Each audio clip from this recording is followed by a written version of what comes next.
A very important hearing we have here, and I've got a couple questions, especially on regarding the voting machines. I come from a technology background. I have an IT background. I also, early in my career, had a job spying on Russia, so in the Air Force. So I bring a cybersecurity aspect to this as well. Longtime advocate for a paper backup.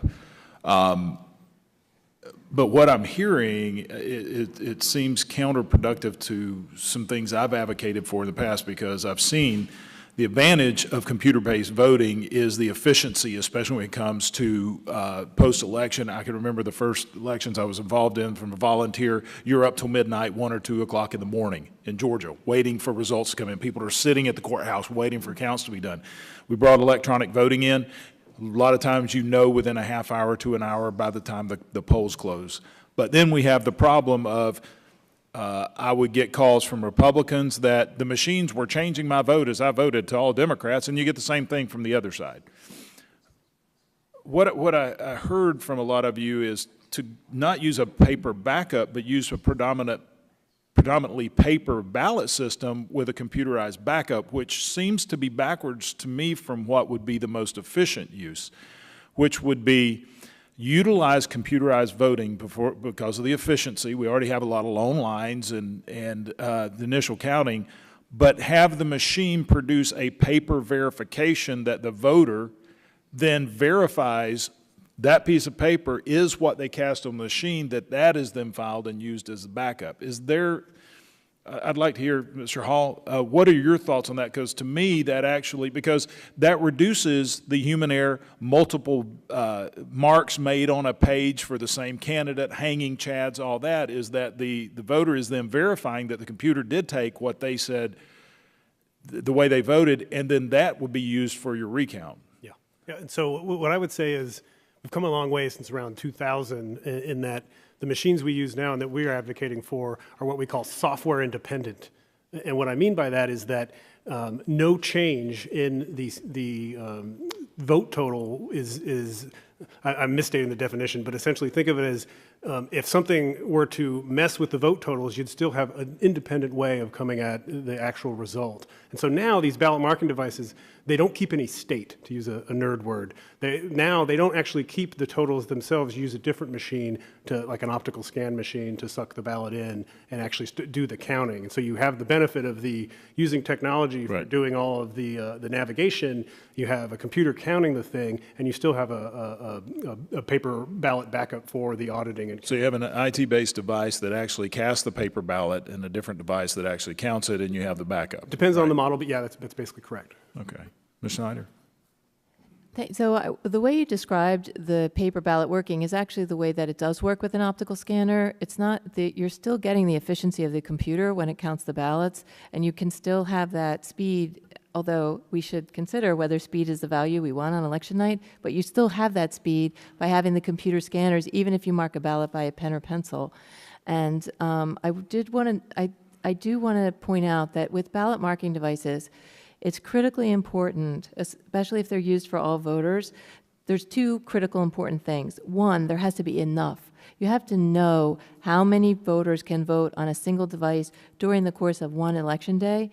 And two, there has to be a process, a deliberate process, especially for those who are not using the assistive features, to deliberately verify that their choices are correctly reflected, because there could be mistakes or there could be malware that could impact that ballot. And so you have to, that's a process.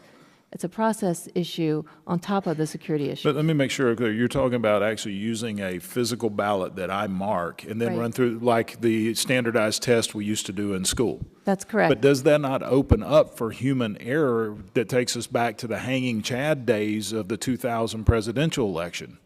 We use paper ballots in my home county. I'll tell you a story. We've, in a state house race in my county, the margin of victory was about 24 votes, and happened twice, in 2006 and again in 2016.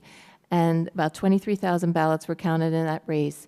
There was a full hand recount of those races, and the ambiguous ballots that you would talk about where we might dispute the voter's intent were not enough to change the outcome. But if I could, Mr. Hall, you seemed to be agreeing with me in that aspect, as it does open up for the human error, but doing it the way that we were discussing would pretty much alleviate that. Is that true? Yeah, and I think this is where we differ a little bit on the panel in the sense that at CDT, we believe that using the computer interface to improve navigation, to reduce errors, is a really important part.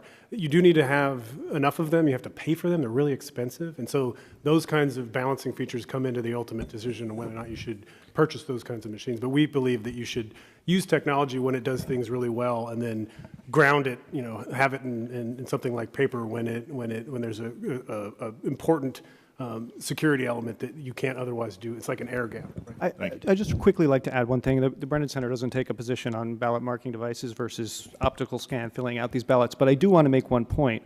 Most people at this point in the United States actually are voting on these paper ballots now, and the scanner as a computer can be very helpful in preventing the kind of problems that you're talking about, and in fact, the new technology makes it much less likely that somebody makes a mistake that they can't catch. The scanner now will notify a voter if it can't read their vote, will notify a voter if they voted in too many contests. So the kind of hanging Chad problem that you're talking about, because of that technology, is much, much, much less frequent. We have statistics on this. Much, much less frequent than we saw with punch card ballots. Okay. I see my time's expired, but maybe if we have a second round, Madam Chair. Right. Follow up. Thank you, Madam Chair. I want to kind of shift away from the voting system. I'd really love to continue that conversation, and I think Mr. Hall and I could have a good conversation on that. I think we're to see eye to eye on this. I want to move over to the cybersecurity aspect of it now, and from my background in cybersecurity, any breach at some, or at least the majority of breaches at some level, have human error involved in it.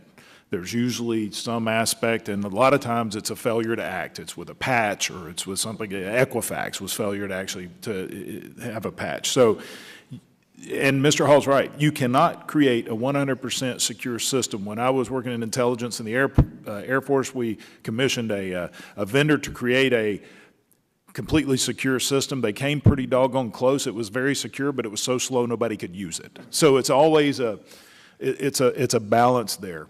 I do want to say something. Mr. Merrill brought up a good point, is from my experience in working in IT, it's always more secure to have multiple vendor systems over a single vendor system, which if that is compromised, then everybody, the bad guy has 100% access to everything.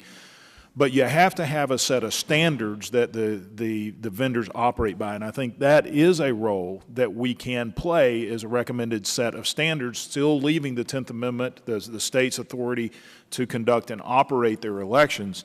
But if you're going to use certain types of systems, they should meet these standards. I think that's clear. But back to the cybersecurity aspect.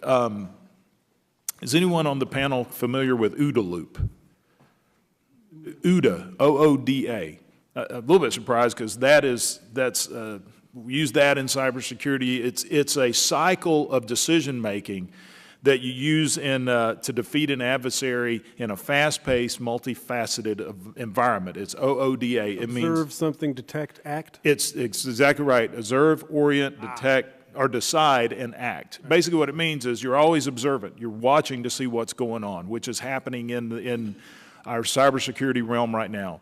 You orient yourself to what the threat is or multiple threats coming in. You make a decision of what you're going to do to counter that decision, and you act. And these loops are going continually, and it's used today. The NSA uses it. CIA uses it.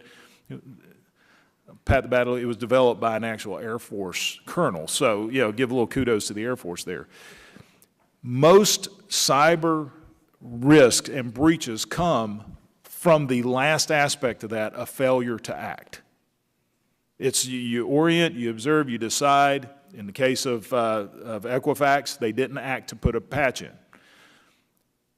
When we go to the 2016 election, and I'm opening this up to anybody because I'm still trying to figure out why we did what we did. I don't know if you're familiar with Michael Daniel. Michael Daniel was the cybersecurity czar in the previous administration. When the administration was given evidence that the Russians were actively trying to attack our cybersecurity or our election systems, When it came to the acting, he was given the order by the National Security Advisor, Susan Rice, to stand down and not do anything. This was testified before the Senate in 2018 by Michael Daniel that he received the order to not act to counter the Russians' attempts to interfere with our election system. Can anybody answer why maybe that would have a failure to act on the part of the Obama administration? The only thing I can think of is concern with ongoing operations that might have revealed something. But, you know, given that democracy hangs in the balance, I'm not sure. I don't know enough about the specifics to say one way or the other. I think we could have resolved a lot of stuff had there been the act, which is a standard process in cybersecurity. And one last question for you, Mr. Merrill. War Eagle or Roll Tide? My friend, look, there's only two words that you can say: Roll Tide. All right, thank you. I yield back.